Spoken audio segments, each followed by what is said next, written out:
Hello and welcome to the Expat Reality Podcast. I'm your host, Annie. And I'm your host, Steve. And in this podcast, we're going to explore the reality of living life as an expat in Australia and what it really means to feel like you belong. Join us as we uncover the challenges and opportunities that expat life presents on the search for settled. With our stories, tips and interviews, see us as your two friends to help you navigate expat life abroad.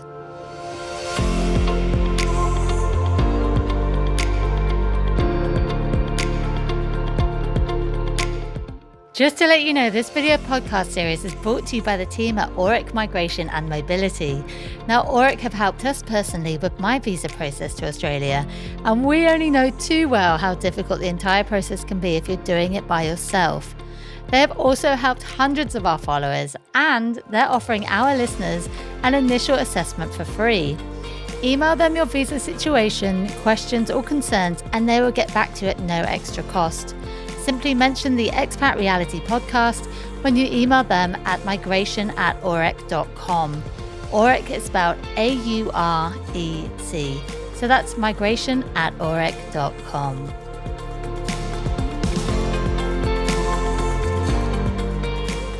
Hello, everybody, and welcome back to the Expat Reality Podcast. Excited to bring you another episode today, and we're going to be talking about what it was like when we became ping pong poms. That's right. That means that we actually decided to go back after moving to Australia.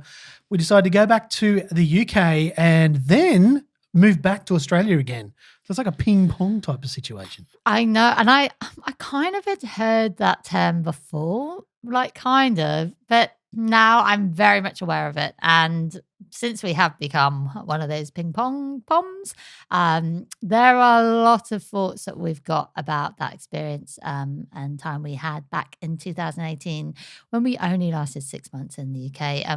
The reason why we didn't last very long is basically we weren't very prepared with that move, and it was very spontaneous as well. And we're going to talk all about that today. So I think what we'll do is we'll just kind of almost start from the beginning, but briefly tell you about everything that happened up until that point when we ended up in the UK. So just so you're aware, my story about moving to Australia is by complete accident. So I came to Australia I was traveling around the world for 6 months. I met Steve in India, and then we ended up in Australia for a year, which was great. So we just basically saved some money, and then we decided we were going to go off and travel the world together again for a year. So that's what we did, which was great. But it's kind of weird because at that moment when I was leaving England for 6 months, in the back of my head, I was wondering, it's weird because I kind of knew that I wasn't going to go back. I don't know if I've actually really ever told you this before, but basically when I was getting ready to leave, I got really organised because I was very much into my fashion back then. So She was a bit of a fashionista, actually. I just loved my clothes. So I vacuum packed all of my clothes into bags, and I labelled the bags. I remember the vacuum bagging now. That was a big thing. Yeah. So that was actually a really big thing. I put all my clothes into bags, and I wrote down what was in each bag. Very organised. So I thought if I end up not coming back, then I could get my sister to send over certain clothes that I would want. And that's what I did. And so when we ended up in Australia, I got her to send multiple parcels of my clothes, which I'm really glad I was that organised back then. And it was kind of random. But anyway, so we were only in Australia for a year. Then we embarked on a round the world trip. We went to South America and we traveled through Africa as well, which was an amazing trip. But at the end of that trip, we had decided we were going to move to Vietnam and we were going to become teachers there. And I had a friend at the time that was living there. And as soon as we landed in, where did we land into? We landed into Ho Chi Minh City, yeah. We landed, we came from South Africa, from Cape Town, this beautiful, sun-drenched, pristine kind of beach thing, to landing in the middle of this massive smoggy, Ho Chi Minh City full of motorbikes and boop, boop, lots of things going on. So it was a little bit overwhelming, but it wasn't really just to do with that. But I think we realised very quickly that it wasn't really the kind of lifestyle we wanted. And so before we knew it, we were on the phone to immigration in Australia, and we were trying to work out how I would get back into Australia. So when we came into Australia originally, I came on a working holiday visa. So my working holiday visas were up. So we were like, how am I going to get back into Australia? And so we worked out that I could come in on a tourist visa for 3 months. And during that time, I would get all of my application ready to apply for the partner visa. So that's what we did. So we came back to Australia in 2014 at the beginning of it. And I spent 3 solid months working on my partner visa application. So if you've been with an Australian for at least a year, then you can apply for the de facto partner visa, which is what we did. It's a long process. Like, it was pretty involved. It wasn't just sort of something you do, in your spare time. It was like you had to dedicate time to sit down and go through the mountain of paperwork. It took so long. It was a lot. So long. And that's after we started London and Sydney, and I started documenting what I did for that visa process, which has basically catapulted our site called London and Sydney, which has now become a big travel site and expat site around Australia. But we didn't really know how long we were going to be in Australia for. It's quite funny, actually, because I was thinking about it earlier before we started recording this podcast. And I was just saying to Steve how our plan when we came back from Vietnam, we were like, right, we're going to save money for 2 years, and then we're going to go back to South Africa and we're going to open up a backpacker retreat. And it's going to be like yoga retreat with smoothies, and it's going to be like amazing. I had this amazing dream of that. And it was going to be all like decked out with like a wooden bar and everything. I had like, it's going to be full of awesome travelers. And we're going to have like, fire twirlers. We're going to have like full deal, smoothies, acai bowls. You might know I'm a fan.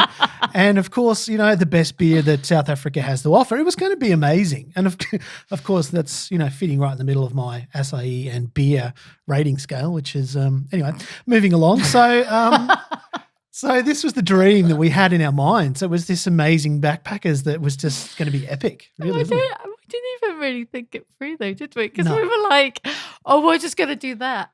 Well, because actually, it's funny because we'd actually been working at a backpackers, sort of earlier on in our trip, which was actually an English school at the same time. So it was, it was this kind of thing we had. Well, they can do it, we can too. I know, but we were very, very naive. And so obviously that never happened. And so after like 4 years of living then in Sydney, we moved around quite a lot in the Lower North Shore. So we lived in like Kirribilli and Neutral Bay and then Camaray as well. We just kept moving because we were like, oh, we lived in a place in Kirribilli. It was like tiny. It was like literally like a box. And then we were like, oh, we'll move somewhere bigger. But it was like, when I think back to the rent, it was like so much more money in rent, and we just thought we could afford it. And then once we realized, actually, we want to do one last trip around the world. So then we moved again into literally like a studio. I don't even know how we I don't even know how we did it. How it didn't deteriorate. I have no idea. I don't know. But anyway, we spent a year then living in an even smaller place. A shoebox would probably be a kind word. Yeah, definitely.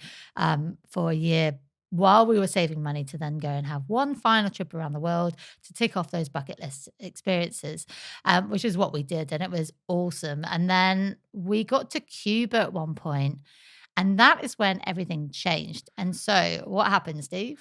Well, I think it was on Varadero Beach. There was this moment, I think, I was sitting in the slinky waters and, kicking back and, mind cast far away. And I thought, you know what? I think we should move back to the UK. There was this moment and I was like, yeah, I think we should do it. I think we should just, up and go back to a big city with lots of people. And so by this point, I'd been away from the UK for 7 years. And I was only meant to be away for 6 months. So 7 years in the making. And when Steve said that to me, I was like, wow, this is awesome. I can't wait because, I never really knew how long we were going to be in Australia for, really. And it ended up just being somewhere we kept gravitating back towards. But then when he said, let's move back, because we were actually just going to go there for a visit. And then for me, I was like, this is awesome. Let's go and do it. And when we were in Cuba at the time, there wasn't really very much internet. So we naively assumed that we would just... Well, actually, that's a story within itself. And I've just got to touch on that because there's, if anyone's ever been to Cuba, internet is a little bit tricky to get hold of, and a little bit like, a drug dealer would be sneaking around and kind of, trying to deliver their wares. You'd get these little taps on the shoulder from these people. You're standing in the town square, you're just chilling out. And somebody go, wait, hey, wifey. I'm like, what? Did you just say Wi-Fi? Is that like some code word for something? Like, isn't it funny? Like different places you go. Was it Barcelona? They were like marijuana. And we're like, what? And then Cuba, it's like Wi-Fi. And we're like, oh, okay. Yeah. Anyway, very different story. Let's get back to the story. So we didn't really have much internet, obviously, in Cuba, but we kind of assumed it'd be a similar process going back to UK. So we thought, well, we'll just get Stephen on a tourist visa, and then we'll apply for the partner visa for him when we get there. And so you got a 6-month tourist visa, and then when we got to the UK, we realised that actually the visa process was not the same at all. It was actually really hard. I had to kind of go back to Australia and make my application there. It was going to cost a lot of money. We had to have a ton of money in the bank. It was a huge process. Yeah. Yeah. So you either had to have, I think it was like £18,000 in your bank account, or I had to have a job in England for 6 months before Steve could apply for the spouse visa over there. So obviously when we landed, I didn't have a job at the time. And so we were like, okay, this is going to be interesting. But we thought that, once I'd been there for 6 months, Steve could just apply for the partner visa and stay. But it wasn't actually like that at all. He was then going to have to go back to Australia and wait there until it'd been approved. That could be ages, right? That could be a while. Well, that's right. Yeah. So, that's kind of what we found out with the process. But, when we came back to England, we decided that we wanted to live in Brighton, which is on the south coast of England. And the reason why we wanted to live there is because A, my brother was living there at the time, and B, I had a really strong connection to there. So I went to university in Brighton, loved it, and I felt like that was the place where we were meant to be. So when we arrived into England, it was awesome, wasn't it? Because there was like a heat wave going on. Oh, everyone was out. It was like party zone. People, in the bars, and everyone's having a great time. Like, it was a really good vibe. It was really fun, wasn't it? And so we booked an Airbnb for the first couple of weeks we were there, which was with a girl who was in like her 20s, and she had like this crazy cat that is in a flat. Okay, right. So this is an interesting point because I had to touch on this. Now, I've never seen this before, but we lived in this apartment with a cat that could play fetch. Yeah. That's right. They could play fetch. Now, not just regular fetch. What you do is you throw this like a little bit of like a pipe cleaner, and the cat would run and grab it. And then you would put the pipe cleaner down the cat tunnel and scratch the top, and then they would jump out the top of the cat tunnel, like literally, 4 feet in the air. It was like doing cat tricks. It was amazing. Yeah. Cat tricks, and that was an epic cat. It was amazing. It was an epic cat, wasn't it? So we started to have a look for places to live, but you know what? It was really hard to find anywhere because neither of us were working, and so no one was going to take us in. And we started to look at shared houses, and they weren't great. It wasn't a pretty story. They weren't pretty stories. They were like dumps, weren't they? Nasty. And so in the end, we spoke to our Airbnb host, and we were like, "Hey, can we come and can we just stay with you permanently?" And then she was like, "Yeah, okay, why not?" She said, "I've only just started the Airbnb. I can't really be bothered with it." And so before we knew it, we were living with this girl, and we were like, "Cool, okay, so we've got somewhere to live. Great." And it wasn't cheap either. It was quite expensive. She knew she had us in a bit of a bind, so we couldn't really go. Like, we're going to pay more for like a worse share house. Yeah. And so so we had that sorted, which was great. Then I needed to get a job, and it really wasn't easy. This is going back to 2018, and it wasn't really that easy to get work. And I tried to get something in Brighton. It wasn't working. So then I started to look in London, and I actually ended up getting a job at a radio station right in the middle of London, which for me was like gold dust because the best job I ever had was working at a different radio station in central London, which I just adored. So I felt like, the cat that got the cream in a sense, where I was like, oh, this is amazing. I get to work right in the middle of London again in radio. It's going to be like exactly like old times. And well, you got the radio voice. So, radio, but just bear in mind, I was not on radio. So it wasn't on radio. Yeah, it was a content role. So it was really amazing to get back into London life. And I thought, in my head, I was like, okay, so the commute from Brighton to London was about an hour, maybe an hour and a half max. I thought I can deal with that every day. That's not a huge problem. And I didn't really see what the big deal was because I knew lots of people had done that in the past. And I thought, no one really complains about it. Yeah.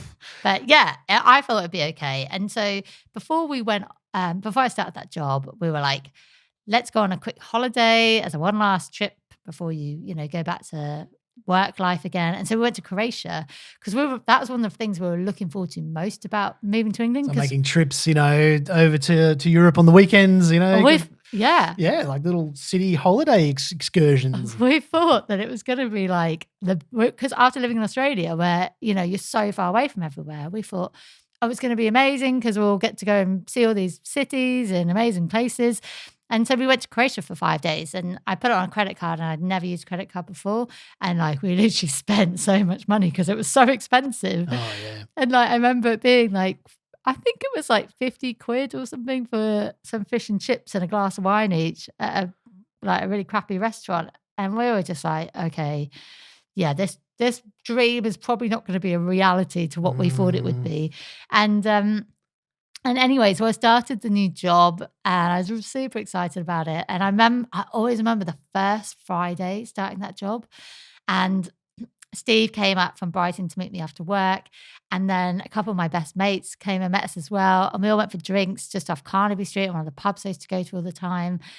And I honestly felt like I was back living that life pre-Steve, like living that London life again. And I just remember being so happy and so excited that I was in that world once again. Having lunch at Pret and lining up and getting the meatball sandwich. And can I just say, why is Pret not in Australia yet? Why? Why? That is a very good question. I really am thinking that I would love one of those amazing, meatball sandwiches that's so tasty. Why aren't they here? And if you don't know what Knock Subway off the perch. If you don't know what Pret is, it's basically just like a fast food place in the UK, which is a definite go-to on your lunch break. But anyway, so I thought the commute was going to be okay. But then, you know what? After the first 3 weeks, it only took 3 weeks of in that job for me to literally turn around and be like, what is going on in this place? And what I mean by that is, so with the role I had to basically communicate with the sales team in order with the on-air people as well.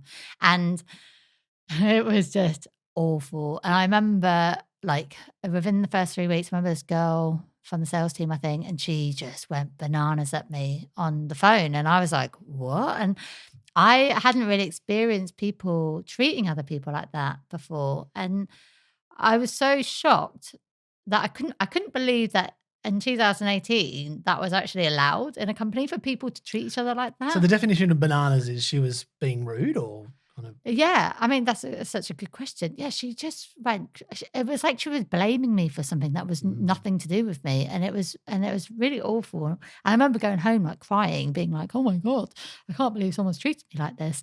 And it just got worse and worse and worse. And then I started to notice people were in tears all the time in that workplace, and it was the most. Doesn't sound like a very healthy workplace. It was horrible. It was the most toxic people place. In tears all the time. But add to the top of that was the commute, right? Yeah. So I mean, that was honestly the most toxic workplace I've ever worked at in my life, and I had the commute on top as well, which originally I thought it was going to be an hour, maybe an hour and a half tops to get into work every day, and it wasn't, because the transport system in the UK is absolutely terrible. So I'm catching my train back from the hostel I'm staying in Richmond to go back into London. And anyway, this announcement comes over the loudspeaker, or the tannoy, as it's called in England, saying the train on platform 4 is late due to leaves on the track. And I'm like, hey, what? Are you actually serious? Leaves on the track are going to stop a massive train. Is that true? That's the thing. So what happened to me is I would constantly hear them talking over the tannoy going, oh, can the train driver turn up? And they just were, I was like, what is going on? And so my commute would end up being where I would leave the house at like maybe 7 a.m. to get there for 9. And most days I'd be getting in at 10. And then I wouldn't be getting home till like 8 o'clock, maybe 9 o'clock most nights. And that just becomes so exhausting. And you know what? Like when I told people in Australia what that experience was like, I was paying equivalent of $1,000 a month. So it's about £500 a month. This is back in 2018. That's a lot. So it's probably more than that now Crazy. to commute to London. But because of so many people catching that trains, I would have to sit on the floor in the carriageway, like in the laneway of where all the seats were. Chivalry was well and truly dead, right? So there's like guys like sitting in seats and they're fighting over who gets the primo seats, right? That doesn't exist in the UK. I tell you that. And what I know, and there was a lot of passive aggression on that journey, which is understandable in a sense. But isn't that like a standard tube thing, though? Oh my God, I'd see people having fights at 7 a.m. It was not pleasant. I mean, it was a whole elbow thing, and that was explained to me at an early stage with the whole tube situation. Is that you had to get your elbows out, and there was just they would take no prisoners attitude with the elbows. I was a bit shocked, to be honest. So, that was an experience. And I salute anyone who currently has to do that commute because, wow, like that is impressive that you are doing it because I lasted 4 months doing that. The drivers wouldn't turn up too. Like they'd be, I'm sorry, the train's late on platform 6 because the driver's not there. I'm like, well, hey, where is he? Get him out of the pub. Like he should be on the train. You're driving the thing. So not only was the commute really bad, the job was really bad as well, and it's super toxic, but I was trying to almost keep up with my Australian routine in a sense while we were back in England. And what I mean by that is, I would still try and get up in the morning to go for a run before work, but getting up at like 5:30 in the morning to go for a run in winter in Brighton wasn't the same as getting up at 5 a.m. for a run in Sydney. And so when I'd be running along, the only people I would see are like people who were still drunk or whatever they were on from their night out. Bear in mind we're in Brighton here at 5:30 in the morning. And so I didn't quite... So you're like running past the mobile parties. You're seeing these kind of, the remnants of the parties sort of as you're kind of running along in the morning. I can't say I felt too safe doing that. So that was kind of hard to keep up. But I remember on my lunch breaks, I tried to go for a run through Hyde Park and Kensington Palace. And that was awesome to do that because I felt hugely like there were very much pinch me moments that I was there living back in that sort of London life, which was amazing. And I tried to drink smoothies at work, which everyone thought I was really weird. And I actually remember telling people how I gave up alcohol for like a year in Australia. And they probably looked at you very oddly. They just did not get it. They were like, why? Like, why would you do that? Like, why? And I was like, it was actually quite easy. Is there something wrong with you? Like, is there a medical reason? Yeah, because, going to the pub was like you'd go to the pub at lunchtime after work. Like, this is what everyone did. And, so that was very interesting getting back into that pub scene. But, what I realized about living in Brighton especially is that, I was no longer a student anymore living there. And that time had clearly moved on from me. And being back there almost like sort of made me remember those days, but that, I wasn't still in those days. And so it was a bit confronting. Maybe it reminded you, time had moved on. You kind of like, ooh. Time had moved on. And it's actually quite ironic because a friend of ours has just moved down there and she came to visit us one night, and she actually just sent me a message with her and her husband in the pub where we took her to in Brighton when we lived there, and she was like, oh, look, we're in that pub. And I remember that night in the pub, and we were like the oldest people in there, and it was just all students, wasn't it? And they were all like 18, 19, and I was like, God, I feel like mum and dad here. Like times have moved on, definitely. It's like, the grey hairs are more apparent. You can definitely feel like, maybe we're a little old for this one. But I think that's one thing I realized is that, if we were to move back again, I probably wouldn't try and recreate a life I had before because it's definitely not going to be the same. And, as time did go on, I realized that I was actually really missing Australia, which I didn't think would happen, because I spent 7 years really missing the UK. I missed the vibe of England. I missed the people. I missed the life, of England as well. And I never really thought I was going to miss Australia because there was only so much beach and sunshine, that you can not handle, but just appreciate without sort of wanting more from your life. And I was like, well, the beach and sunshine is just not enough. But as time went on and it was becoming winter, like I totally forgot what winter's like in the UK in terms of the sun doesn't really rise very much at all. No, and it's really cold. It's, and I think that's one of the things that I really remember is like, waking up and having the actual outside windows like all iced up and everything. And it was like, I don't mind that though, because I really like central heating and that cozy feeling is really lovely rather than, Don't get me started on Australian like housing. I was just about to insulation. say that. God. That's a whole nother topic. I mean, I could go well into that because there's a big thing at the moment with the study actually of, the heating and temperatures that are inside some of Australia's housing. So it's really bad because they're built really badly and there's no insulation. But the one thing that, I really noticed is, I started looking on Instagram and seeing everybody's pictures and videos of them in Bondi Beach and, experiencing Australian summer again. And it started to make me think, yeah, we actually had it pretty good over there. Like, and we've moved back here and yet, our Saturdays are going to Aldi in Brighton and just being like, oh my God, like this is our trip to Port Slade Aldi. That was the highlight of the weekend. Oh my gosh. Yeah. So, and that's the thing as well is like, we thought we were going to be going on all these trips and stuff, but because the commute for me to London was so bad, the last thing I wanted to do on the weekend was get in a car and travel. And that's another point actually that, I'd like to touch on is that just like anywhere in the southeast of England is just that jam-packed full of cars that you have to get up super early just to avoid any congestion. So like if you want, I might just jump in the car and go out and, do something, plan an extra hour and a half onto the journey. It takes, I remember. It's just insane. I remember going to visit my brother and obviously in Brighton, like before we moved back. And he would be like, oh, your flight is at this time, but we're going to have to leave like an extra 2 hours before because of traffic. And I was like, but it's like a Tuesday lunchtime. And he's like, yeah, that's what it's like. And that really surprised me. And I remember us going to see our friends in Chester for the weekend and it was supposed to take like 3, maybe 4 hours to get to. And it took us like 7 or 8 because we were just stuck on the motorway. Which was just awful. The thought of, we're going to have to do that on the way back now before I have to then get on a train and start my week again. Yeah. And also it rained a lot as well. So we didn't really get to see very much of the UK when we lived there. And the trains are crazy expensive. So they're so expensive. Yeah. So basically you're trapped between taking the car and like being jammed in with all this traffic or catch the train. It's uber expensive. And the petrol's super expensive as well in England. So like it was just really expensive for us to go anywhere anyways. But yeah, so I started to think about Australia a lot more and actually how much better sort of quality of life we had over there as well. And,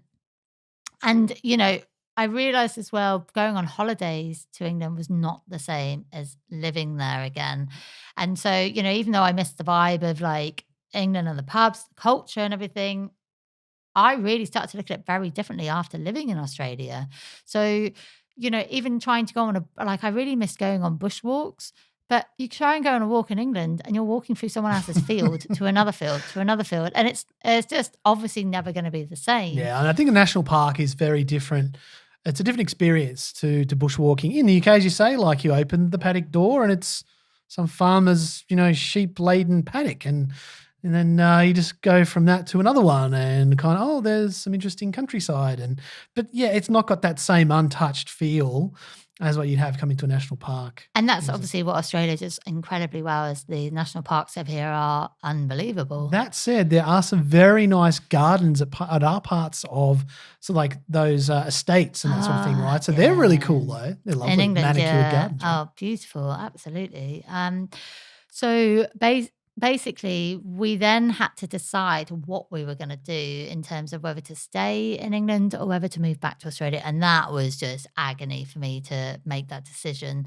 Like I felt really torn because my heart was in England, and like my heart really wanted for it to work for us more than anything. And my mental health was crashing and burning hard during that time. And I can laugh about it now, but at the time it was Yeah, I wasn't so laughy at the oh time. my God, at the time it was awful. And, we realized that our happiness was worth way more than anything. And so we decided to get out of England and to move back to Australia because first of all, there's no way I could have continued on with that job. Even 4 months was way too much for me to be in it. And the commute was too hard as well for me. And then Steve not being able to work, but also having to leave me and go back to Australia and wait for that visa just wasn't worth it for us. No. We had never even really been apart before because we met while we were traveling. So in 7 years, we'd never spent more than probably like 2 or 3 weeks apart, and I'd go back to England by myself. So the thought of spending months apart from each other was just not a reality that we really wanted. And so Steve's final day on his tourist visa was actually Boxing Day, which is kind of good in a way because we've got Christmas in England, but at the same day, it could have been better if it was a bit after New Year. But we then were like, okay, well, we're going to have to leave on Boxing Day and get out of England. So where did we go? Where did we go? We went to Georgia. So we went skiing. Oh, yeah, we went to Georgia. That was interesting. Wow, I had a great time. And skiing there was super cheap to go skiing in Georgia. So we went skiing in Eastern Europe to a country called Georgia, which was on Steve's bucket list. And it was super cheap. We paid like £50 a night for ski in, ski out. Chalet on the snow, ski in, ski out. But like I think I attempted it once skiing and then that was it. My mental health was not in a good place and there was no way I could I was not in a headspace to be like, oh, I want to learn a new skill here and go skiing. I think Annie secretly found the little kids like flying down the mountain, really at hyper speed and flying past her, a little bit intimidating. That's so intimidating. I felt really rubbish about myself. But it's a bit like me. Like I'm not like I tried to learn to surf in Agnes Water. And there was kids like 5 or 6 and they're doing like hang 10, everything on the surfboard. And I'm just struggling to stand up and felt really a little bit intimidated there. So I do understand. So we managed to get some of our stuff because we accumulated stuff when we were in England and we got it all sent out by shipping company that we've used before called Dory Bonner, who have been really good. And because we ended up accumulating loads, I got loads of clothes because I found in England I found there was nothing really to do when it's raining. So I just go shopping because the shops in England, they change their stock daily, whereas in Australia, they don't change it as often. So I would just constantly be like, oh, I'll go into Zara and buy more clothes, which I really didn't need. Well, I think shopping in the UK is a lot more of it's a big pastime. It's a big thing. It's a lot here, but I think it's even more so there. But one thing I did like about that in England is that women would they would go out of their way to compliment each other about what they were wearing. They'd always be like, oh, wow, where did you get this from? Where did you get that from? That's really nice. And that's a really lovely thing, whereas I never, ever saw that in Australia. And I still haven't ever since. People, they might say oh, that's nice. But they'll be looking that's nice. And I'll be like, oh, yeah, it's from here. And they're like, oh, okay. To me, look, I'm not going to pretend I'm a fashionista. So, but from what I could see from an external male point of view is that there's not a lot of diversity in fashion in Australia. Would you say that's a fair assessment? Or I think activewear, as they call it, is a thing over here. It's probably a big thing in England as well. But I think talking about the differences with the people is pretty much the topic that we're talking about right now, rather than actually being about fashion. Is that I think even though there was a big thing of passive aggression in England, but that was really to do with the commute that I had, which was kind of understandable. I've always found English people to be way more chatty. We'll get on public transport and they'll just want to have a chat and they almost come together in these situations. If we're waiting for a train, everyone will be talking about it or something. Steve loves bigging up the Aussie accent in England, and which people seem to love that sort of corny Aussie-ness about you, which I do too. It's very funny and endearing as well.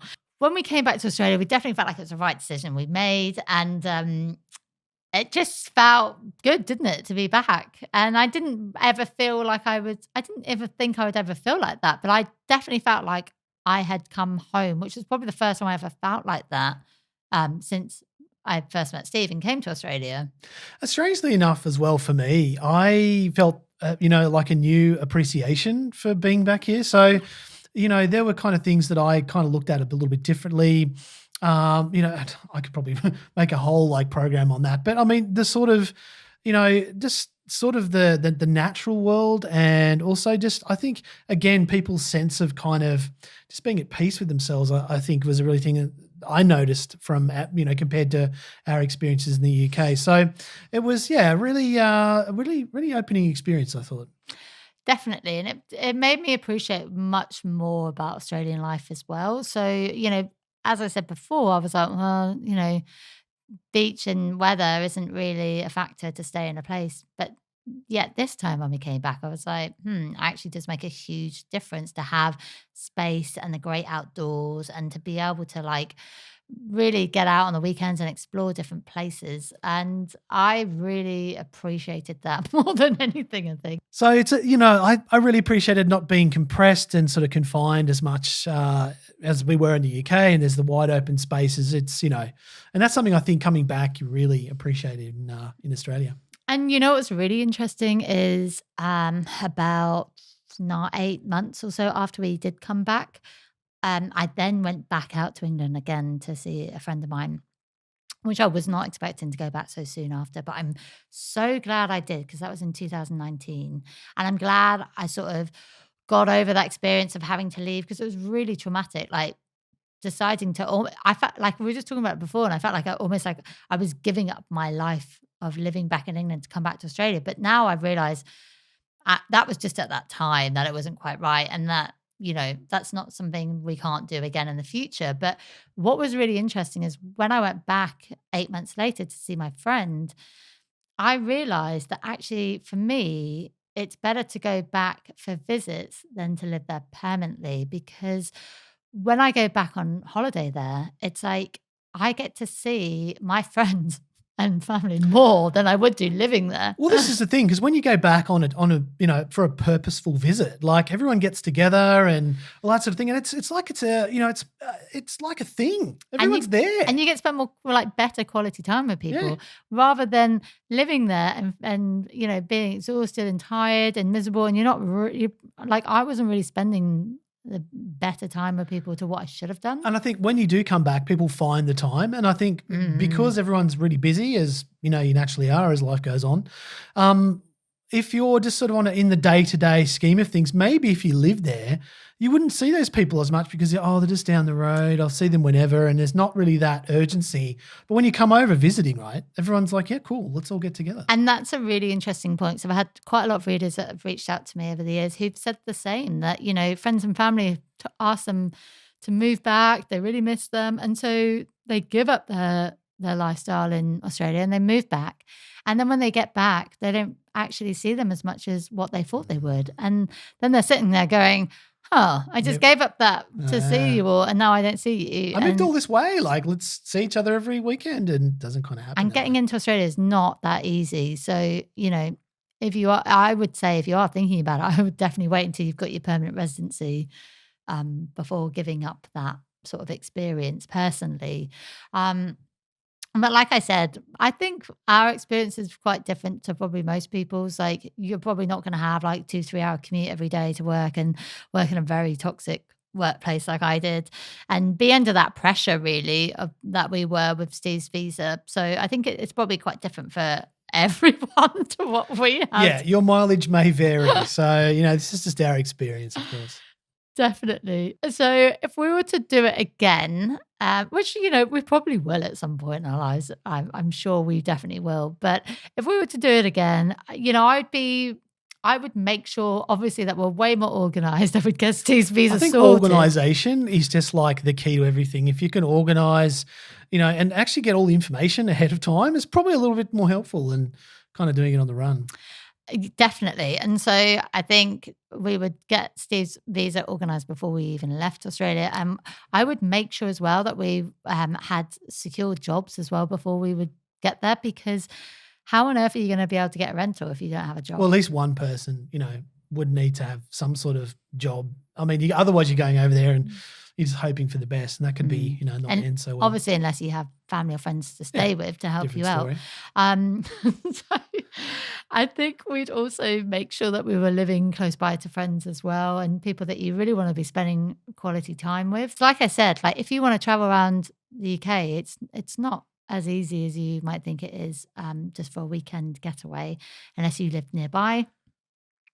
And also, like I said, everyone's story is completely different. So if you are feeling a bit indecisive about whether you should move back home at the moment, and now you've listened to our story and gone, oh my gosh, like, why would I do that? But, our story is quite unique, and we're just telling you the reality of what it was like for us. So that's where we're at with it. But, would we go for it again? What do you reckon, Steve? Would you do it? I would. I think if the conditions were right and we were, in a place where we decided we wanted to move back, we would. I would. The things I'd probably miss most is Christmas and the UK summer. Those are the moments that I love more than anything. Yeah, I think, and he's a big fan of seeing all Christmas decorations. He's a very big Christmas decoration enthusiast. Love Christmas. Christmas is not the same in Australia.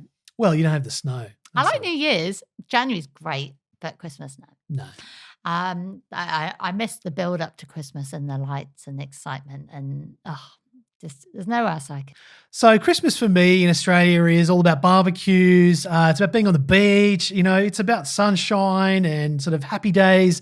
Whereas in England, it's more of, being indoors and it's snowing outside and warm fires and, mulled wine, all that sort of thing. So it's a different vibe. And I think, if you're like a tinsel enthusiast and you like your decorations and snow, I think the UK might be right up your alley. There we go. So that's Steve's input about Christmas. Okay, so that's our story about moving back to England and then now coming back to Australia. We will be sharing way more stories with you on this podcast series coming soon. And thanks very much, everyone, for listening today. Yeah, thank you. And we shall see you on the next podcast for more interesting tidbits. Stay tuned. Tidbits. See ya. Bye.